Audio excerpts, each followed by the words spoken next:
probably about 5 or 6 years ago, I felt God telling me, I've got a job for you and it's going to be a big one. Not too long after that, Fern Foster approached me and she had a burden because the WMU in our church wasn't active anymore. And she felt like it was very important that women be involved in ministry. Well, Fern said, would you please partner with me and help me get something going again? That was way out of my league. I'd never much been involved with WMU. Fern and I met in her living room with a stack of Mosaic magazines, and we went through and found different ministry projects in them. We met a couple of times, and then in December we had a meeting for the ladies of the church, and it was a stormy night. It poured down, and we didn't think anybody was coming. And we ended up with about 40 ladies here. And she and I presented about 10 or 12 different ministry opportunities that we felt like God had led us to. And we gave the ladies a list of those and asked them to take them home with them, to pray over them over the course of the next month, and then come back and we would vote on the ones that we felt like we were most led to do. Well, we met in January, and again, it was a stormy night, and we thought nobody's coming, and we had a room full of people. And from those meetings, Fresh Heart was born. And we started out probably with about 5 or 6 ministries. And different people volunteered to take the leadership of different parts of it. And then other people volunteered to work with them. And we continued from there. The Fresh Heart of today is not the Fresh Heart that it was back then, because a lot of things have changed. And that's part of the beauty of the organization. When God says, it's time to do this, there's always somebody that says, yes, I want to do it.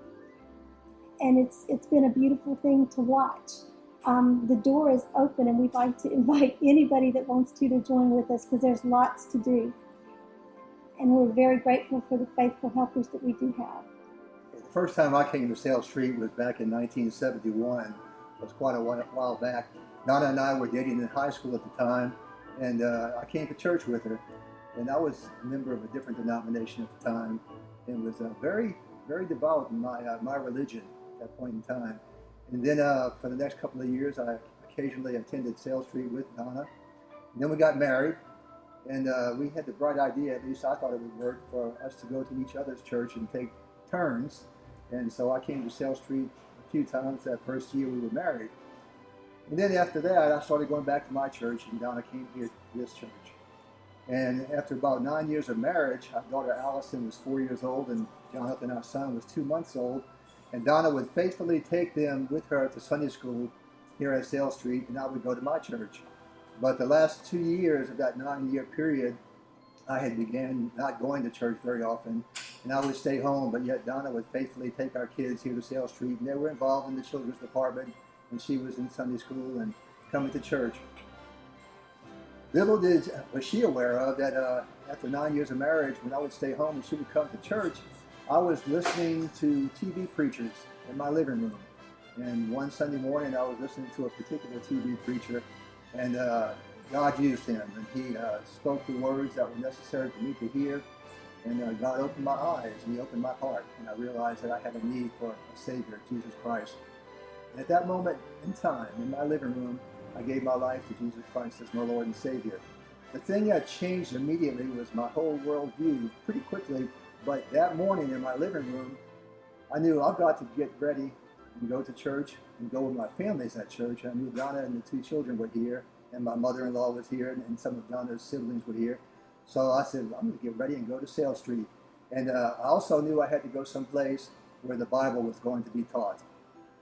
So I got ready that morning, and I came up here to Sale Street. We were in the old auditorium, which is over now in what was called Building A. And I was sitting in there. When Donna came out of Sunday school, there I was. She had not asked me to go to church for quite a while, and she was pretty blown away that I was sitting there and waiting for her to come out of Sunday school. She came into the church. And probably for about 5 months, I struggled with whether or not I needed to be baptized, and I realized to be obedient and also to become a church member, I wanted to be baptized. And in that time period, I grew quite a bit because I was making up for lost time. I was already 28 years old and had not been a Christian all my life. I was baptized in the old sanctuary, what is now Building A, as I mentioned before, and it was in early February. And I remember it was about 32 degrees outside, and we didn't have a place to change after you got wet in the baptistry, and having to walk down the breezeway to go into one of the restrooms when it was almost freezing afterwards.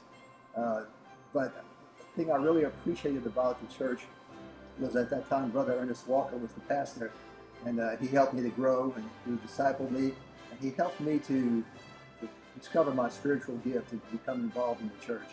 And it was a time of growth for me over all these years. Now, I think even though methods and approaches have changed, our message has always been clear. It's been to preach the gospel. And one thing I like about Sale Street, and especially right now, is that we're being encouraged to get outside the walls of the church building, to get out to the community. And we have ministries going on the college campus and in the high schools and in the elementary schools. And we're taking all kinds of opportunities to reach those who are without Christ and to get outside of the church.